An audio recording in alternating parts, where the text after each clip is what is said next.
देखो, जब हम बात टेंसेस की करते हैं, अगर आपको टेंसेस सीखना हो ना, तो मैं आज एक ऐसी टेक्निक आपको बताऊंगा टेंस सीखने की कि आप लाइफ में टेंस कभी नहीं भूलोगे।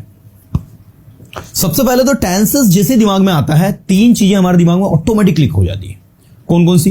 Present tense, past tense, future tense. भाई ये है क्या प्रेजेंट टेंस, ये है क्या पास्ट, और ये है क्या future.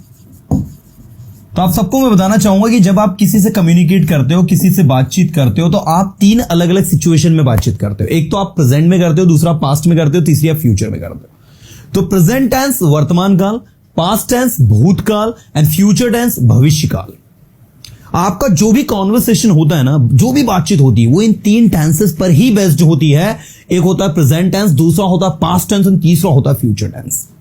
On the basis of sentence हम इसकी चार कैटेगरीज रखते हैं, जिसमें सबसे पहली होती है simple, the second that we have is continuous, the third that we have is perfect and the last one that we have is perfect continuous. तो ऐसी चार अलग अलग कैटेगरीज इसकी हम लोग बनाते हैं सेंटेंस के बेसिस पर। सिंपल को हम इंडेफिनिट भी कहते हैं।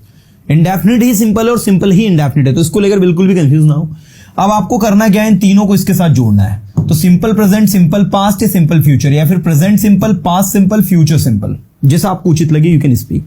Second present continuous, past continuous, future continuous. Third present perfect, past perfect और future perfect. Next present perfect continuous, past perfect continuous और फ्यूचर परफेक्ट कॉन्टिन्यूअस।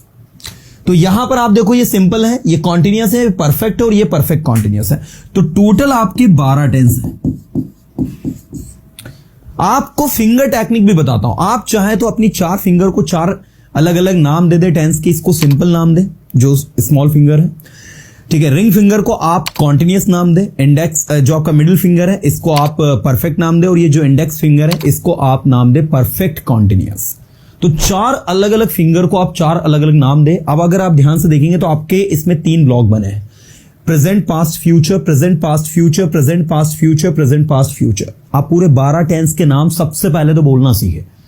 अगर आपको टेंस नहीं आते हैं और टेंस आते भी हैं, जो भी हो whatever, but first you should know how to speak the name of all the 12 tenses.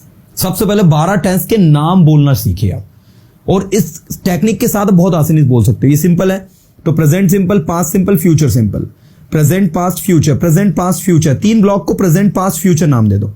अब present simple, past simple, future simple, present continuous, past continuous, future continuous, present perfect, past perfect, future perfect, present perfect continuous, past perfect continuous and future perfect continuous. आप पूरे 12 tense के नाम आसानी से बोल देंगे, चार फिंगर को चार नाम देकर। Simple continuous perfect perfect continuous, simple continuous perfect perfect continuous, simple continuous perfect perfect continuous. आपको नाम तो सिर्फ दो ही लर्न करने, एक सिंपल और दूसरा कॉन्टिन्यूअस। सिंपल, कॉन्टिन्यूअस और परफेक्ट, और परफेक्ट कॉन्टिन्यूअस मिलके यहां पर परफेक्ट कॉन्टिन्यूअस हो गया। गेटिंग? चलिए, तो यहां पर ये मैंने नाम दिया सबसे पहले इसको सिंपल, जिसके हम लोग तीन स्ट्रक्चर बनाएंगे। दूसरा नाम दिया स्टूडेंट्स मैंने कॉन्टिन्यूअस, जिसके भी हम तीन बनाएंगे। तीसरा नाम मैंने दिया परफेक्ट, जिसके भी हम तीन बनाएंगे, और लास्ट में परफेक्ट कॉन्टिन्यूअस, जो हम अगली स्लाइड पर देखेंगे। तो सबसे पहले आपको एक चीज सीखनी होगी कि अगर आप प्रेजेंट सिंपल टेंस की बात कर रहे हो या सिंपल प्रेजेंट टेंस की बात कर रहे हो, तो इस टेंस में जो भी काम आप करते हो, इसका स्ट्रक्चर हम लिखते हैं V1 V5। S का मतलब होता है ऑब्जेक्ट, S का मतलब होता है सब्जेक्ट, और O का मतलब होता है ऑब्जेक्ट। जो भी काम आप करते हो, अगर मैं आपसे पूछूं कि बताइए what you do daily, so from morning to till night, what ever you do, you simply have to say all this things in present simple tense. आपने कहा मैं इंग्लिश बोलता हूं, I speak English। मैं इंग्लिश पढ़ाता हूं, I teach English। मैं यहां आता हूं, I come here। मैं वहां जाता हूं, I go there। मैं क्रिकेट खेलता हूं, क्या कहोगे? I play cricket। Ravi cricket खेलता है, रवि के साथ में क्या लगाओगे? S और ES लगेगा, रवि plays cricket।